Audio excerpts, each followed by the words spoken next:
मेरे YouTube channel astronaut पर आपका स्वागत है। नमस्कार, मैं हूं नरेश कुमार। सबसे पहले उन दर्शकों का धन्यवाद जिन्होंने पेज को सब्सक्राइब किया है, पेज के वीडियोस को शेयर कर रहे हैं, लाइक कर रहे हैं और कमेंट बॉक्स में हमें अपनी राय भी लगातार भेज रहे हैं। तो सबसे पहले तो चूंकि ये जनवरी महीने का राशिफल है, कर्क राशि के जातकों को नए साल की बेहद शुभकामनाएं। 2024 आपके लिए बहुत खुशियाँ लेकर आए। आप प्रोफेशनली तरक्की करें, रिलेशनशिप आपका अच्छा रहे, हेल्थ अच्छी रहे और आपकी सामाजिक प्रतिष्ठा भी बढ़ती रहे। तो बात शुरू करेंगे जनवरी महीने की राशिफल की और सबसे पहले बताएंगे कि गोचर किस तरीके का रहेगा। तो कर्क राशि के जातकों के लिए ये 1 जनवरी के दिन की कुंडली है। चंद्रमा दूसरे भाव में है, ये गोचर शुभ नहीं होता। केतु का तीसरे का गोचर शुभ होता है, तो ये गोचर आपके लिए अच्छा है। शुक्र और बुध पंचम भाव में, शुक्र अच्छे गोचर में है, बुध अच्छे गोचर में नहीं है। सूर्य मंगल छठे भाव में शुभ गोचर में है, यानी कि केतु शुक्र सूर्य मंगल 4 ग्रह शुभ गोचर में। इस तरफ देखते हैं, शनि अष्टम में है, ढैया चल रही है आपके ऊपर, लेकिन शनि चूंकि चांदी के पाए में है तो उसका बहुत ज़्यादा अच्छा खराब असर नहीं होना चाहिए। राहु 9वें भाव में शुभ गोचर में नहीं रहते, गुरु जो है वो 10वें भाव में शुभ गोचर में नहीं रहते। तो ओवरऑल स्थिति क्या रहेगी? सबसे पहले तो कर्म की बात करते हैं। कर्म आपका कैसा रहेगा?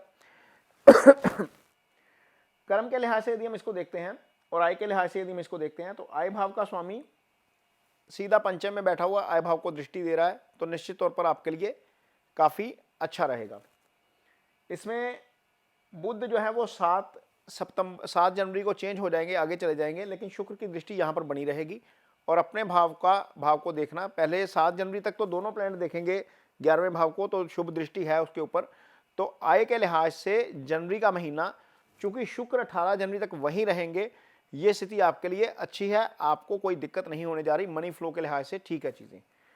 और जो जातक हैं कर्क राशि के, जो चाहते हैं कि नया साल में नया काम करना है, कोई पहली बार जॉब ट्राई कर रहे हैं, नया बिजनेस शुरू करना चाहते हैं, तो पहली अर्निंग जो आती है वो दूसरे भाव से आती है। दूसरे भाव के ऊपर गुरु की दृष्टि है। 1 2 3 4 5 ये गुरु का ही भाव होता है, ये धन भाव होता है। गुरु इस भाव के कारक होते हैं। दशम में गुरु प्लेसमेंट भले ही अशुभ हो, अच्छी ना हो, इसके लिहाज से, गोचर के लिहाज से अच्छा भी इसलिए नहीं कहा जाता क्योंकि जब हम कालपुरुष की कुंडली बनाते हैं तो गुरु यहाँ पर आकर मकर राशि में आ जाते हैं, वो नीच राशि है इसलिए। लेकिन गुरु की दृष्टि शुभ है, तो यहाँ पर दृष्टि से मतलब है कि आप जो है वो नई जॉब आपको मिल सकती है। कर्क राशि के जातक जो हैं, जिन्होंने कहीं पर रेज्यूम फाइल किया हुआ है, कहीं से वेट कर रहे हैं इंटरव्यू कॉल की, तो जनवरी में वो कॉल आ सकती है आपको। उस लिहाज से स्थिति अच्छी है। कारोबार के लिहाज से स्थिति अच्छी है। आप कहेंगे कि दशम में तो गुरु बैठे हैं, स्थिति कैसे अच्छी है? गुरु इस भाव को देख रहे हैं, इस भाव के स्वामी को भी देख रहे हैं। मंगल इस भाव के स्वामी हैं। मंगल अपने से 9वें भाव में बैठे हैं, शुभ गोचर में बैठे हैं, गुरु की दृष्टि में है, तो निश्चित तौर पर कर्म का भाग्य जो है वो एक्टिव है एक तरीके से। यानी कि यदि आप कोई काम करेंगे प्रोफेशनल लाइफ में, कुछ जनवरी में करेंगे, तो उसका आपको निश्चित तौर पर रिजल्ट मिलेगा। ये नहीं होगा कि काम अटक जाएगा, डिले हो जाएगा, ऐसा नहीं होगा, आपको उसका रिजल्ट मिलेगा। तो कर्म और आय के लिहाज से चीज़ें ठीक हो गई। अब आते हैं आपकी कुंडली में रिलेशनशिप के लिहाज से चीज़ें कैसी रहेंगी। सबसे पहले मैरिड लोगों की बात करेंगे। तो मैरिड लोगों के लिए तो ये मकर राशि सप्तम भाव में है, ये शनि की राशि है और शनि यहाँ से अष्टम चले गए। अष्टम जाना शनि का एक तरीके से अच्छा नहीं है, क्योंकि ये अलगाववाद का भाव है। शनि अलगाव के प्लैनेट हैं, तो हो सकता है कि आपस में कहीं ना कहीं कन्फ्लिक्ट हो कर्क राशि के जातकों का। कर्क राशि के जातकों के लिए शनि वैसे भी मारक होते हैं। सप्तम भाव मारक स्थान है, अष्टम भाव में मूल त्रिकोण राशि पड़ी है, यहाँ से आयु का विचार किया जाता है। वो वैसे भी अच्छे रिजल्ट नहीं करते, लेकिन चूंकि शनि सप्तमेश है और ये एक थोड़ी सी अच्छी चीज़ हो गई है कि इसके ऊपर कोई पाप प्रभाव नहीं आएगा। मंगल नहीं देख पा रहे, राहु नहीं देख पा रहे, केतु नहीं देख पा रहे, सूर्य नहीं देख पा रहे, तो शनि यहाँ पर अकेले पड़े हुए हैं। कोई दिक्कत की बात नहीं है, लेकिन इसके बावजूद कन्फ्लिक्ट से बचिए। मैं कन्फ्लिक्ट इसलिए बोल रहा हूँ क्योंकि कर्क राशि के जातक बड़े इमोशनल होते हैं, छोटी सी बात पर रिएक्शन बड़ा दे देते हैं, बाद में चीज़ें बिगड़ जाती हैं, फिर पता लगता है यार ये तो ओवर हो गया।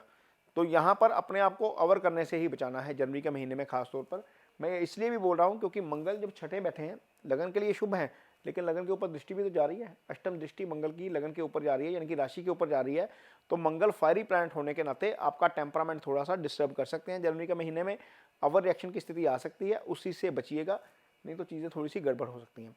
जहाँ तक सिंगल्स की बात है या जिनका जो है वो अभी पार्टनर नहीं है या जिनका पार्टनर है भी, उनके लिए, क्योंकि पंचम भाव निश्चल प्रेम का भाव होता है, वहाँ पर शुक्र और बुध का बैठना, शुक्र चूंकि रोमांस के कारक हैं, इसी चीज़ के तो कारक हैं शुक्र, तो वहाँ पर उनके लिए स्थिति थोड़ी सी अच्छी हो सकती है।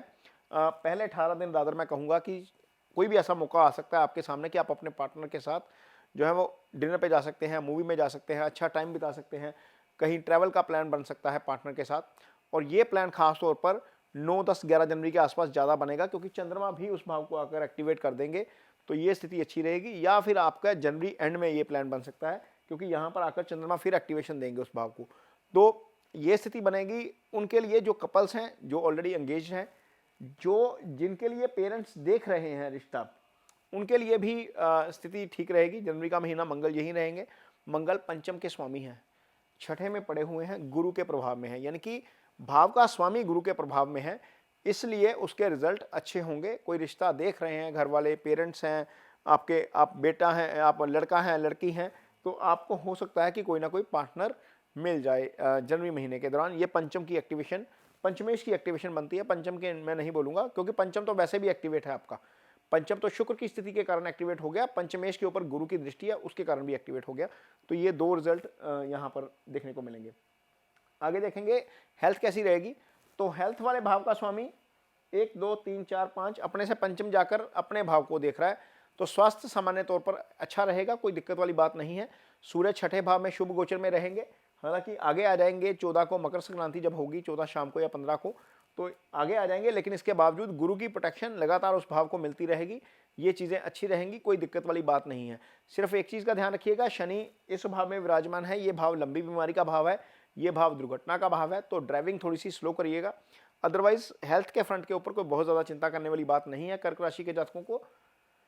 अब आएंगे स्टडीज़ कैसी रहेंगी, स्टूडेंट्स के लिए कैसा रहेगा समय। तो बुध जो 7 जनवरी तक वहीं पर रहेंगे, पंचम भाव है, पंचम भाव स्टेट ऑफ माइंड है, पंचम भाव से हायर एजुकेशन आती है, गुरु इस भाव को देख रहे हैं, यहाँ से हम स्कूल एजुकेशन देखते हैं सारी, तो गुरु की दृष्टि उस भाव के ऊपर होने के कारण आपको स्टूडेंट लाइफ में इसके अच्छे रिजल्ट देखने को मिलेंगे। तो स्टूडेंट्स के लिए समय अच्छा रहेगा, तैयारी करिए, फरवरी मार्च में सबके एग्ज़ाम आ रहे हैं, आप सबको उसके लिए भी शुभकामनाएं, ताकि आप अच्छे तरीके से पढ़ें और आप जो है वो आपको उसके अच्छे रिजल्ट मिलें।